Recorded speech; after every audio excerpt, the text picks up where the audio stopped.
Welcome back to Conflicts of Interest. This is episode 345. I'm the co-host Kyle Anzalone. Today joined by co-host Connor Freeman. Connor, how you doing? Doing great, Kyle. How are you? Very good, Connor. Got a lot to talk about today, including a really important scoop on the Biden administration's views on Iran and its nuclear program. So I will let you break all that down in just a minute. Just want to remind the audience they can find the show at the Libertarian Institute, the blog at antiwar.com, YouTube, Rumble, and Odyssey for the video version of the show. It's up anywhere you could listen to podcasts, including on the Libertarian Institute All Podcast feed. And you could support the show by doing your CBD shopping at Paloma Verde, CBD.com, and the promo code is PEACE, PEACE. That will save you 20%, and it gets the show a kickback anytime you spend $75 or more at Paloma Verde. They have high quality products at Paloma Verde. I really have enjoyed everything I've gotten from Paloma Verde. Connor, what are your favorites? Okay, so I just got the new new stuff. I just picked up the tinctures. My favorite one right now is the premium mint flavored CBD tincture, and I got the how much is this? There's 2,250 milligrams of CBD in here. So it'll last you a long time. The mint flavor is delicious. And man, it lasts forever. So I can't recommend it strongly enough to everybody. One serving of it is basically good for you, for me anyway, for the whole day. I also really recommend the soft gels. You can take them after meals. They'll hit you in about a half hour. And anything you're dealing with, any kind of inflammation, stress, it'll knock that right out. And the gummies are great too. You can take them on the go with you, and they're just absolutely delicious. So check all of it out. All right, Paloma Verde, CBD.com. Promo code is PEACE. Connor, I'm going to let you kick it off today. I know you got a few Iran stories to get to, so just start rolling. Yeah, absolutely. Okay, so here we have a statement from Robert Malley that pretty much says what we've been saying all along, which is that the era of diplomacy and these indirect talks that have been going on and on and on and have stalled since early September, that now it looks like these negotiations we're as close to, the Biden administration is coming as close as they can possibly to right now to admitting that they're dead.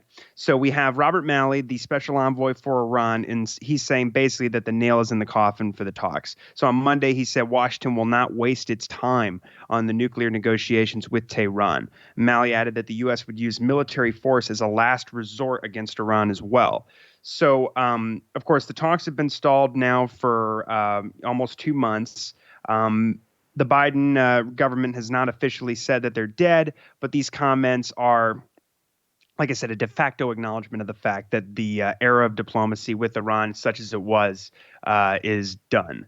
And Malley echoed some other administration officials' claims, like we've heard Ned Price say that that it's not the focus right now. Malley said the same thing. He also said that they're going to be focusing on other issues vis-a-vis Iran, like supporting the protesters right now. So his quote is, "It is not on our agenda. We are not going to focus on something which is inert when other things are happening, and we're not going to waste our time on it if Iran has taken the position it has taken." Malley said this at a Carnegie Endowment event, according to Axios.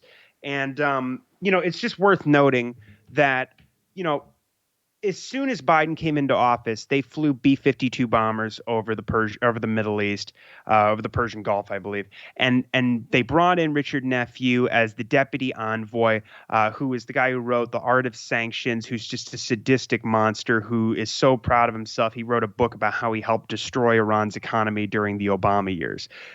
So they were extremely hostile with Iran. I mean, the negotiations with the moderate government of Hassan Rouhani went nowhere because the Biden administration essentially told them that even if the U.S. returns to the deal and Iran comes back into full compliance with its obligations, even though it's still in the deal, the U.S. is not. If the U.S. returned to the deal, regardless of whether or not Iran remained in compliance and did not violate the terms of the deal, they could still always reimpose and impose new sanctions and screw the Iranians anyway.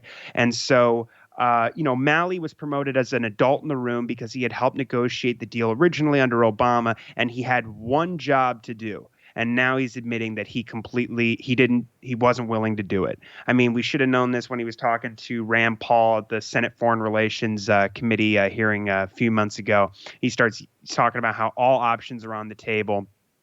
And this is around the time when Israel's assassination campaign, where they killed probably 6 people, was just about to kick off, or had already at that point, where they,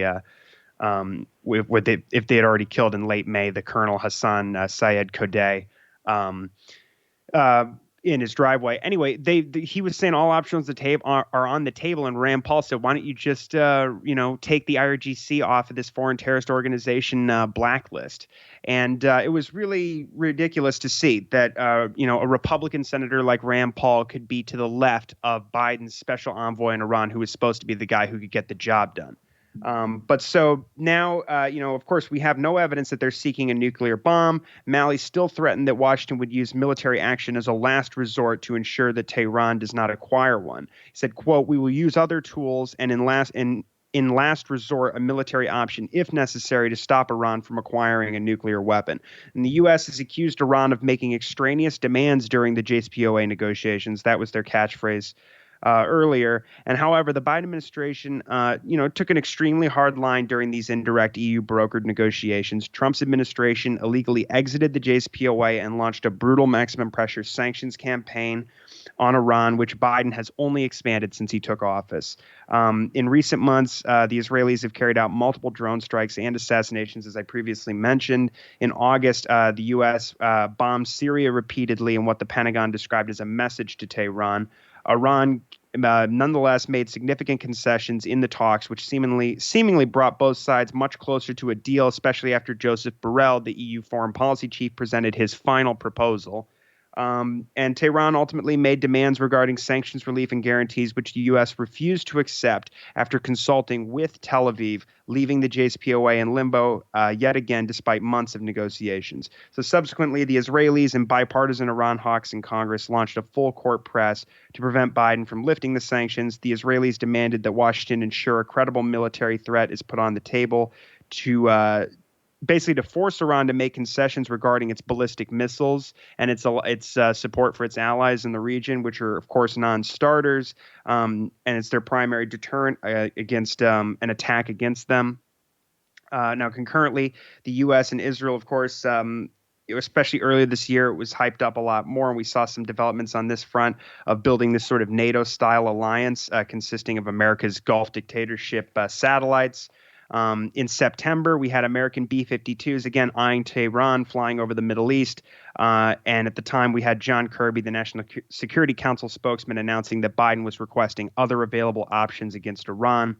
And we had, even back then, Israeli media saying that the deal was already dead. And Blinken appeared to confirm that when he had said that any agreement with Iran was unlikely. And this was before the protests and all this stuff about what's going on in Ukraine and these accusations of Iran arming the Russians. All right, so now we have another report here from Dave DeCamp at antiwar.com from the first of the month, November 1st. Saudi Arabia claims in warning to U.S. that Iran is preparing to attack the kingdom. And I've got a couple of other articles to share about this topic as well, just some other background. Riyadh has claimed to Washington that Iran is preparing imminent attacks on the kingdom as well as northern Iraq. This is from a Wall Street Journal report on Tuesday. The report says that Saudi officials shared intelligence with the U.S., and in response to the warning, both countries and several others in the region have put their militaries on higher alert. And there's been no indication that Iran is planning to attack Saudi Arabia besides the Saudi claim. Riyadh often blames Tehran for Houthi attacks on the kingdom, but those operations are a response to the U.S.-backed war that the Saudis have been waging on Yemen since 2015. So since March, there have been no reported Houthi attacks in Saudi Arabia or Saudi airstrikes in Yemen. But of course, this could escalate at any point because the ceasefire that existed for the last since April is now expired. It expired at the beginning of last month. The Saudis are claiming that Tehran is preparing these attacks to distract from the civil unrest ongoing within the country. So The warning also said that Iran is also preparing attacks on Erbil in Iraq and elsewhere in Iraqi Kurdistan. So in recent weeks, Iran has launched missile strikes in the region there in northern Iraq, in the Kurdish region, targeting what they say are Kurdish separatists fomenting violence inside Iran. In one incident, of course, as we covered here earlier on the show, the U.S. shot down an Iranian drone in Iraq. Now, the National Security Council told the Wall Street Journal that it was ready to respond if Iran carried out an attack. They said a National Security Council spokesperson said, quote, "We are concerned about the threat picture, and we remain in constant contact through military and intelligence channels with the Saudis. We will not hesitate to act in defense of our interests and partners in the region." So the warning from the Saudis comes, of course, as U.S.-Saudi relations are at a low point due to the OPEC plus decision to cut oil production ahead of the midterms by 2 million barrels per day. So the Biden administration has threatened consequences for the move, but is yet to take action. Now, there was a report that was run at antiwar.com, I believe earlier this week or at the end of last week. It was from the end of October, probably the 28th or something, called U.S. Considers Cutting Military Aid to the Kingdom of Saudi Arabia, according to officials. So this is a write-up about a piece that was in NBC. We had the Biden administration saying that they're considering punitive measures against Riyadh for the decision to cut oil production. And this was related to what they were saying is, quote, slow rolling military aid to Saudi Arabia, including the export of these Patriot missiles. So Saudi recently bought 300 Patriot missiles, which are used for, these are air and missile defense capabilities. It wouldn't be they wouldn't need them if it weren't for the war on Yemen. But this is, ostensibly to protect them from the Houthis' retaliatory strikes on their territory, the same way they've launched retaliatory strikes on oil facilities in the UAE earlier in the year. So now the report states that while many of these options are on the table, and we know Bob Menendez, the neocon chair of the Senate Foreign Relations Committee, has talked about cutting defense cooperation, very significantly is in response to this decision. They're saying that while all this is on the table, it's still really all these different options. It depends on this OPEC meeting in December. Should Saudi decide to increase oil production by then the U.S. is unlikely to take any of these steps against it, according to the sources familiar with the matter. And they mentioned that in May, the Senate approved the No Oil Producing and Exporting Cartels Act, which could open OPEC member states and their partners to antitrust lawsuits for, quote, orchestrating supply cuts that raise global crude prices. So this is bipartisan legislation. It would modify U.S. antitrust law to revoke sovereign immunity that protects sovereign states from lawsuits. So in turn, it would give the U.S. Attorney General the ability to sue OPEC plus members like Saudi, the UAE, or Russia in federal court. Now, the only, I wanted to mention what's interesting about this, just the timing of this, is that on October 20th, there's a report here from Middle East Eye, which is called Iran Makes Mixed Overtures to Saudi Arabia Amid New Alignments. So Iran, from the piece, they say Iran has called for Saudi Arabia to distance itself from Israel while making diplomatic overtures to its arch rival. Quote, "You are relying on an Israel which is collapsing, and this will be the end of your era." This is Hossein Salami, the commander of the IRGC. He was quoted saying this in the Tasnim news agency, a semi-official Tasnim news agency. His comments came a day after a top advisor to Ayatollah Ali Khamenei said that the two countries should reopen their embassies, which this has been rumored for quite a while now. Over the course of these talks that have been ongoing between Riyadh and Tehran that have been brokered by the Iraqis.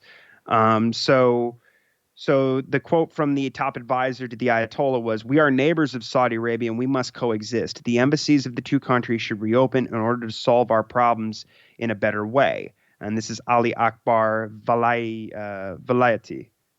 Hopefully I'm pronouncing that correctly.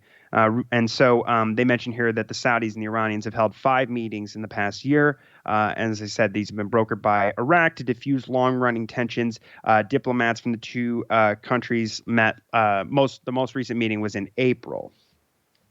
So they quote in this piece, a senior U.S. official told Middle East Eye previously that Saudi Arabia was very keen to see talks with Tehran address the kingdom's security concerns in Yemen.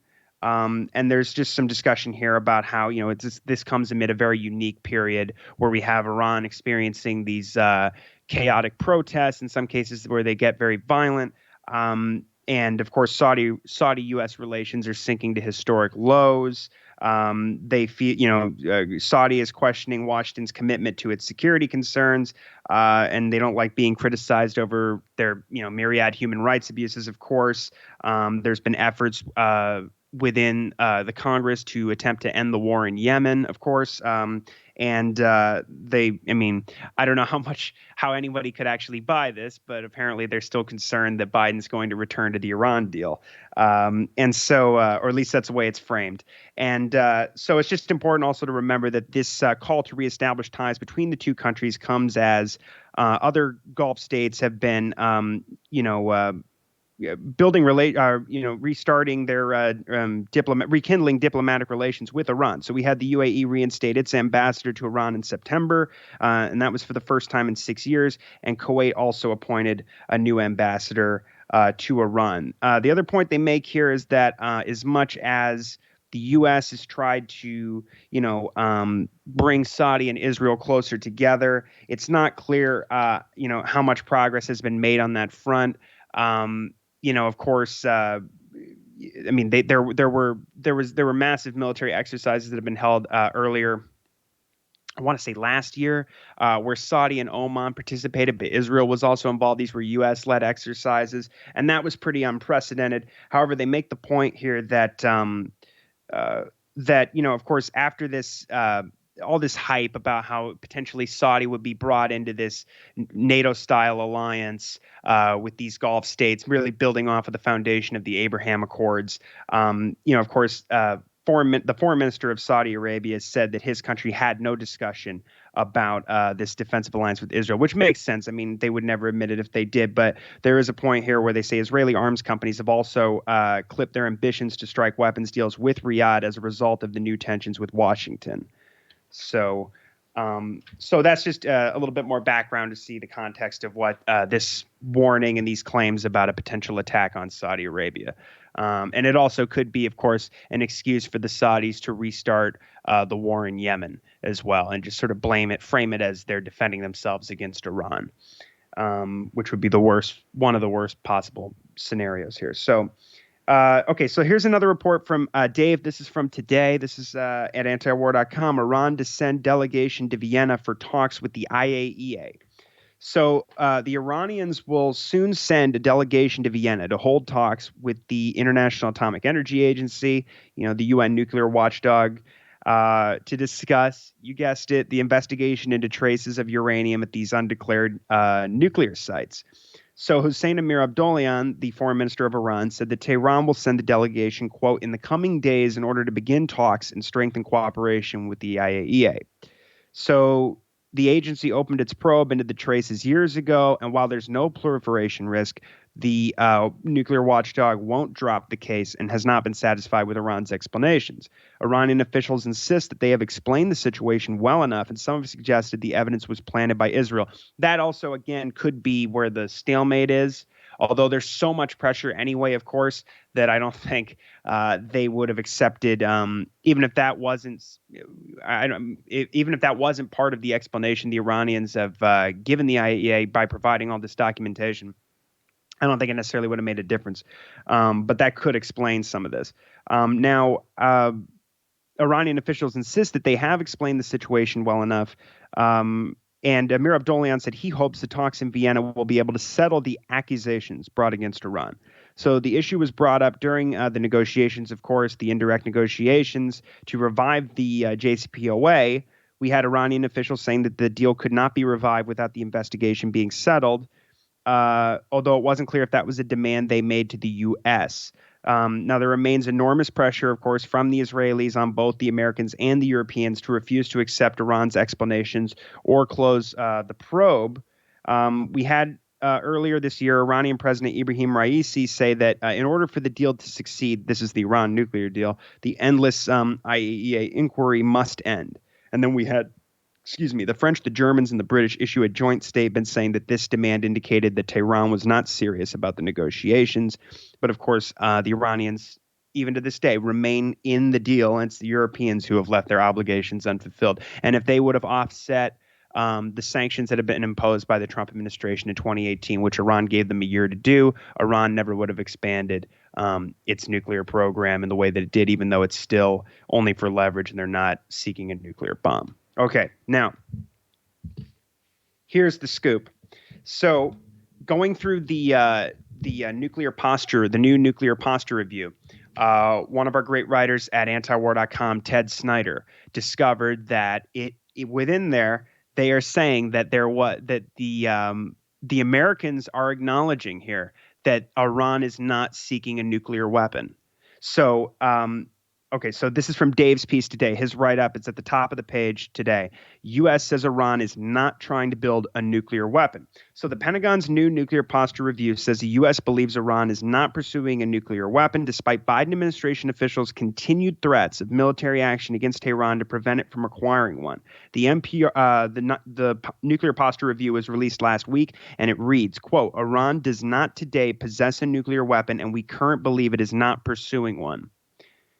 Now, one just point to make also is that when the negotiations restarted in the beginning of December with the current government of Ibrahim Raisi, as soon as those talks started, the Israelis came out and said that the Iranians were seeking a nuclear weapon and that they had evidence to prove that that was the case. And then a week later, William Burns, the director of the CIA, came out and said that that's not true. Okay, so and then talks actually progressed after that. But I mean, this is an important point that we have the government admitting once again that Iran is not seeking a nuke. The National Defense Strategy that was released along with the nuclear posture review also acknowledges that Iran has not made a decision to build a nuclear bomb. It reads, Iran is taking actions that would improve its ability to produce a nuclear weapon should it make the decision to do so. And again, these were actions that were taken in response to Israeli assassinations within Iran on scientists, military officials, engineers, people in the aeronautics industry. And so, I mean, and a lot of these decisions were demanded by the parliament. And sometimes, I mean, they were just doing it to build leverage with the Americans to bring them back to the table once Biden came into office. So, for instance, after they assassinated Mohsen Fakhrizadeh, they increased uranium enrichment of uranium tetrafluoride to 20% for the Tehran Medical Research Reactor, which was vital for them for nuclear medicine in the country. And that reactor is decades and decades old. It was built in the 60s. It's outmoded, and they should have already had it replaced. But of course, because of the Trump and Biden policies, that's been made impossible. And then, of course, after the Israelis bombed the Natanz centrifuge building facility, the nuclear facility, in April, when the talks restarted, the indirect talks again with the Hassan Rouhani government, Parliament demanded that they increase uranium enrichment. So they increased uranium hexafluoride to 60%, again, purely for leverage. But that is, again, the Israelis attack, and the Americans continue to impose sanctions, and then they retaliate almost always non-violently. I mean, there was the one case where they sent ballistic missiles at what they said was a Mossad site in Iraqi Kurdistan after several drone strikes, or multiple drone strikes, I should say, within Iran that the Israelis carried out. But, for the most part, I mean, this is just non-violent leverage building. So that's again, just more context. And then Malley's comment, of course, that the U.S. is not going to waste its time on negotiations with Iran to revive the Iran nuclear deal stands in sharp contrast with the nuclear posture review, which recognizes that the agreement, the JCPOA, puts strict constraints on Iran's nuclear program, which is just, obvious, but it's important. So the nuclear posture review says that Iran nuclear activity that the JCPOA previously constrained is, quote, of great concern, and they are applicable to a nuclear weapons program. So after the U.S. withdrew from the deal in 2018, Again, Tehran waited a year before slowly increasing nuclear activity. In more recent years, yeah, Dave is just summarizing what I already said here. So, and of course, we know that the U.S., tacitly endorses those attacks that Israel was carrying out. And in some cases, I mean, you have Blinken just coming out and saying that, of course, Israel has a right to defend itself, and basically giving repeatedly the Biden administration has given them a green light to essentially do whatever they want. They don't come out and personally applaud each of these attacks, but for all intents and purposes, that's exactly what's going on. So now. Iran, this is an important piece I just wanted to share here from Reuters. This is just a little news write-up from The Wire. But, NATO Secretary General Jens Stoltenberg said today that Iran could supply Russia with ballistic missiles. So this is, he's saying, let's see, it says Iran is considering supplying Russia with ballistic missiles for its war in Ukraine, in addition to the drones Tehran has already delivered. Quote, we see Iran offering drones and considering ballistic missile deliveries to Russia. He said at a news conference in Istanbul, quote, this is unacceptable. No country should provide support to Moscow in this illegal war. And this is, of course, after the drone attack on the Russian Black Sea Fleet in Sevastopol, where they used multiple drones to do that, which nearly collapsed the grain export deal that had been brokered by Turkey and the UN, which would have made the global food price crisis exponentially worse. But of course, the U.S. and NATO encourage attacks on Crimea. Now, I just wanted to point out that there was a piece in the Wall Street Journal about the allegations that Iran is providing drones to the Russians for the war in Ukraine. Let me get the title so people can go read it. I wasn't impressed with any of the evidence that they presented. Still haven't seen anything definitive. However, there's some important points here about where Stoltenberg is getting his, whatever his evidence he's basing his claim off of, or whatever supposed evidence he's basing his claim off of. The article is Iran drones in Ukraine project Tehran's power beyond Mideast. Let's see, beyond Middle East, testing U.S. and Europe. So it says toward the bottom of the piece that Russia has asked Iran to supply 2,400 of the Shahed 136 suicide drones to use in Ukraine, according to Ukraine's intelligence services and President Zelensky. It also says Ukrainian officials have warned that the two types of Iranian drones are just the beginning of Iranian support for Russia. They say Iran plans to send Russia both cruise and ballistic missiles that it can use in Ukraine. So they have this quote from a guy, Norman Rule, who's it's Roule. I think I'm pronouncing that right. A 3-decade veteran of the CIA and now a consultant at the U.S.-based advocacy group United Against Nuclear Iran, which I believe is still chaired by Joe Lieberman, the famous neoconservative spokesman, Iran hawk, old ally of John McCain, warned the combination of drones and missiles one day might be used against Western powers. So just more and more propaganda. I haven't seen the evidence presented. And the analysis that is being reported as evidence is coming from the Ukrainians, and it doesn't seem to be independently verified. It's just, you have like the Wall Street Journal just reporting on the analysis that Kiev has carried out. Anyway, yeah, so we'll have to see. But that's great news. What we have noticed, though, I spoke with Eric Garris earlier today, and they have no other news outlets have covered this story about the nuclear posture review and the U.S. government admitting that Iran is not seeking a nuclear weapon. And of course, with this red wave coming in the midterms and Netanyahu now becoming the prime minister again of Israel, there's going to be huge agitation for escalation. I'm not going to be alarmist and say war, but certainly escalation with Iran, and Biden's policy has set in motion. We're just looking straight down the path at a major crisis. We're just seeing, of course, all these legislators and of course Biden administration officials are still saying that Iran is seeking a nuke, and it justifies whatever's coming next. So it's important that we get the word out about this immediately. Absolutely, Connor. And I guess the only good news for the Iranians is the Americans might be a little bit busy. So I got a couple articles here today on North Korea.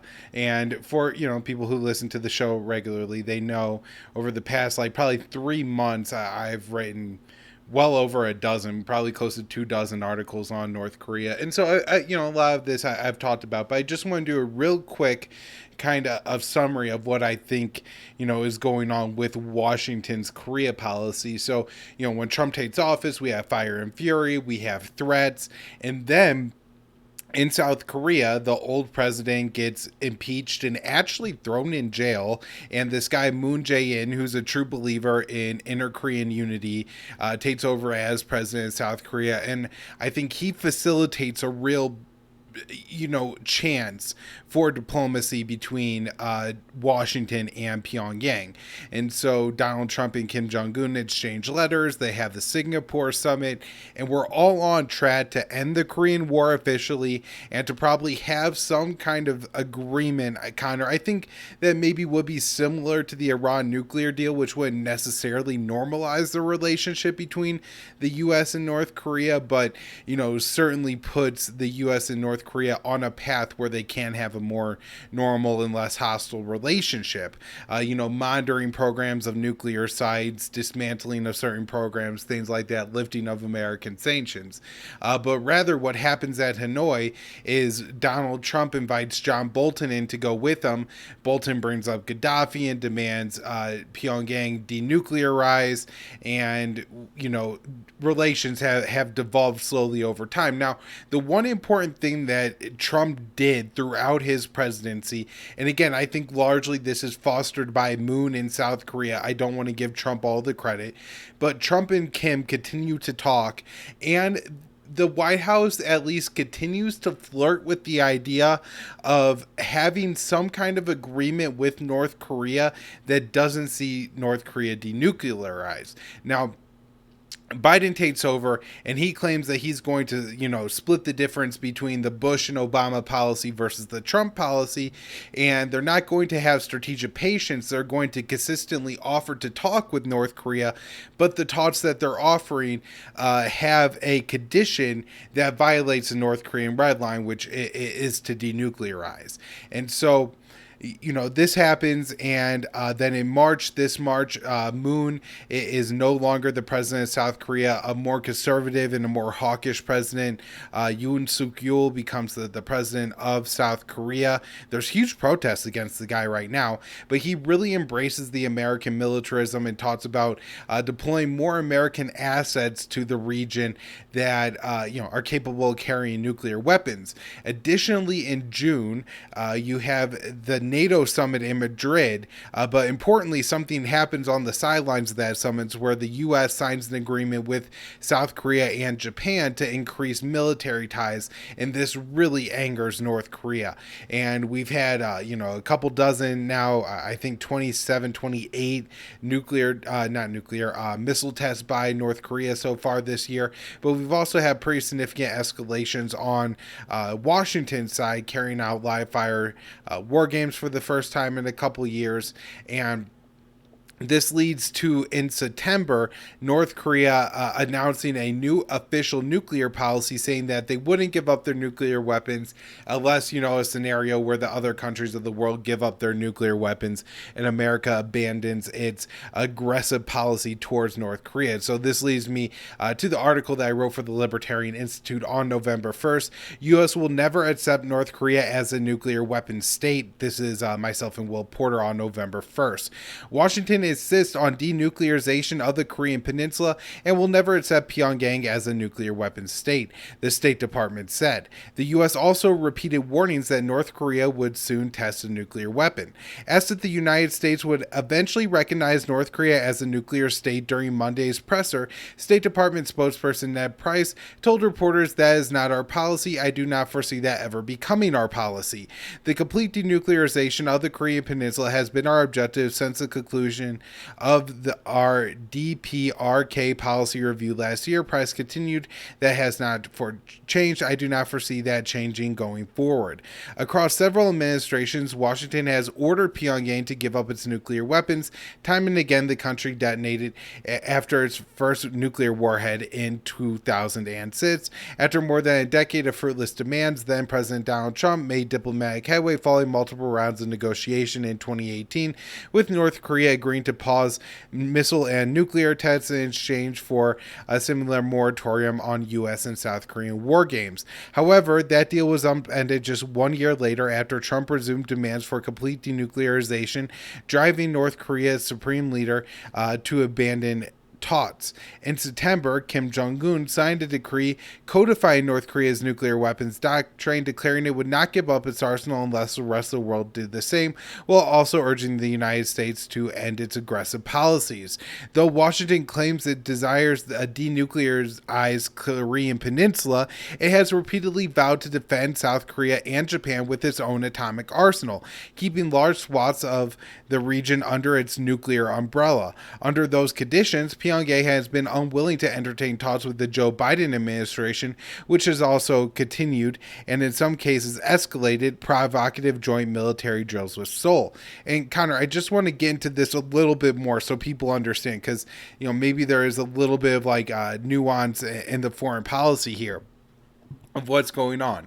Washington is saying to Pyongyang, you cannot possess nuclear weapons. We want a nuclear-free Korean peninsula.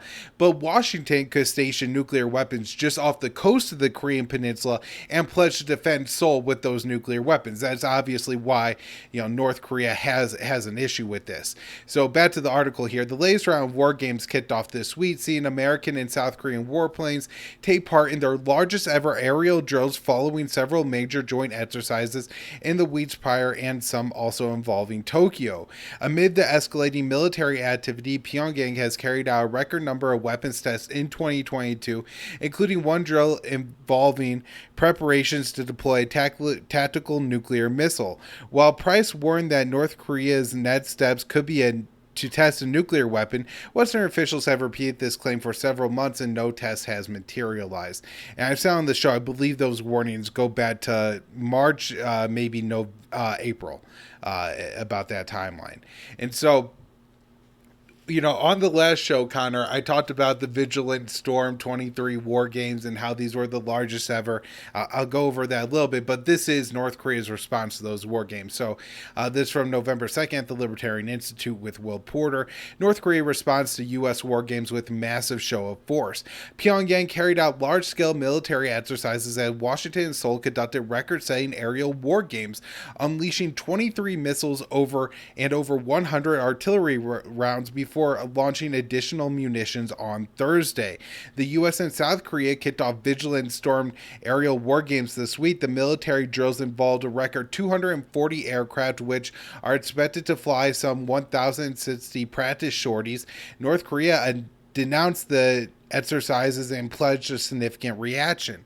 Pyongyang has begun its response, firing 17 missiles on Wednesday morning, including one which traveled near the maritime buffer zone between the two Koreas for the first time since the peninsula was partitioned in 1950s. Later in the same day, North Korea launched an additional 6 missiles, making a total of 23, a single-day record for the DPRK. Connor, I did see it reported as 27. I'm not sure how they got that number. There was a lot of artillery rounds fired, and so maybe some of the artillery, like larger artillery rounds, were somehow in some cases counted as missiles. I'm not sure. Seoul said the missiles were short range, and though all landed in the sea, officials noted that air raid sirens sounded on South Korean islands, sending residents fleeing for shelter. Also on Wednesday, Pyongyang fired over 100 artillery rounds near the maritime buffer zone. South Korea Joint Chiefs of Staff said the move was very unprecedented and we will never tolerate it. North Korea followed up its record-setting day with additional missile launches on Thursday. Tokyo advised some residents to take shelter or remain indoors at about 7:45 a.m. local time, as initial reports said one missile passed over Japanese territory. However, officials later confirmed the missile did not cross Japanese territory. The South Korean military later confirmed reports that one of the Thursday's phrase munitions included an intercontinental ballistic missile, saying the weapon traveled a distance of more than 470 miles and reached a top speed of Mach 15. A defense force cited by a South Korean news agency said the missile failed mid-flight, however, claiming it malfunctioned after its second stage separation. In response, Seoul's armed forces said it had beefed up surveillance and vigilance and would maintain readiness posture to cooperate with the U.S. Pyongyang fired missiles over Japanese territory in October. Before last month's launch, North Korea had not fired a missile over the country's airspace since 2017. And then, as I've already talked about, Connor, and kind of go over the history of the military activity spiking, we mentioned some of that in this article, and also that, there's really no way forward here is kind of how we conclude this piece, because, the White House has non-starter, a poison pill in what it says has to be the beginning of talks with Pyongyang. And so I really don't know how this gets resolved or how we move forward here, Connor. Now, one last article before we wrap up today. I think this is important because a lot of people in the independent, circle of things are kind of optimistic about Elon Musk buying Twitter. And I think one important thing to know about Elon Musk, and, he's certainly made the right enemies over the past few months in particular, but he has some very interesting friends too. And so this from myself and Will Porter yesterday. Pentagon praises Musk, Treasury Department targets chief twit with investigation. America's top military officer, General Mark Milley, praised SpaceX CEO Elon Musk by name at an event hosted by the Space Force, saying the chief twit exemplifies the civil and military cooperation and teamwork that makes the U.S. the most powerful country in space. The chairman of the Joint Chiefs spoke at the Space Force's first change of command ceremony on Wednesday, where Musk and several other industry executives were present. Musk was the only CEO singled out by Milley, however. And isn't it kind of weird, Connor, that the Space Force has a ceremony and the heads of Boeing and Lockheed and SpaceX all show up? It's just, very weird that they would be that open about this kind of relationship being so friendly. It should be somewhat adversarial, right? The Pentagon should be trying to drive hard bargains with these companies. And, especially, I don't know about SpaceX, but with most of these companies, that a lot of their projects have been outright failures. And so you would expect the Pentagon to have almost a hostile relationship with Lockheed Martin, given how poorly the F-35 has gone, but that's not the case. So this is what Milley said about Musk. What he symbolizes in reality is the combination of civil and military cooperation and teamwork that makes the United States the most powerful country in space. Elon, thank you for making yourself present here today.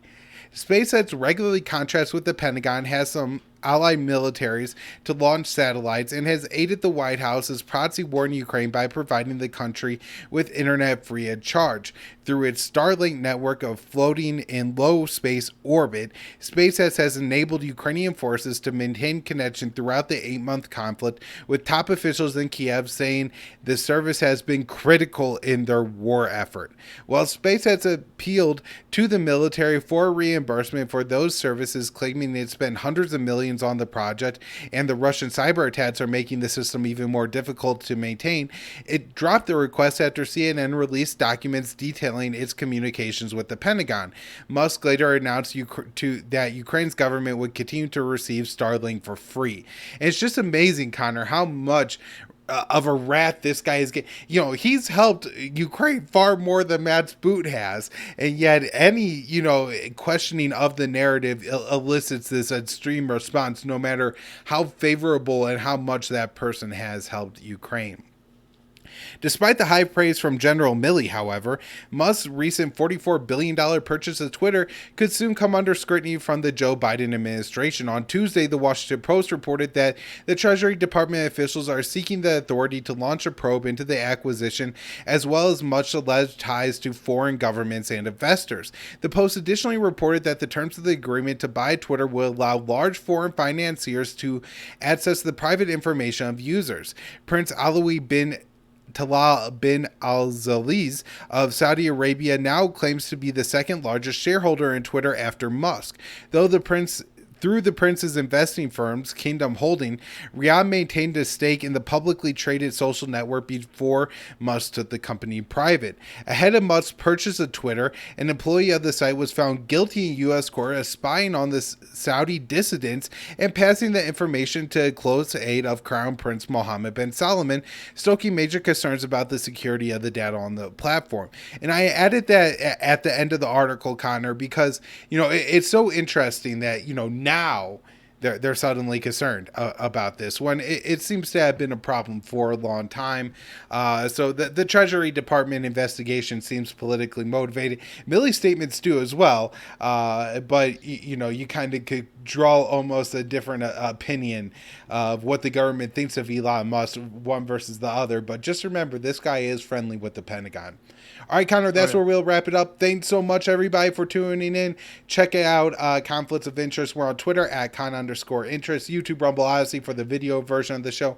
Anywhere you can listen to podcasts, the Libertarian Institute all podcast feed is where you can get this, the Scott Horton Show, Vital Dissent, Don't Tread on Anyone. Lots of great stuff on that, so don't forget to check it out.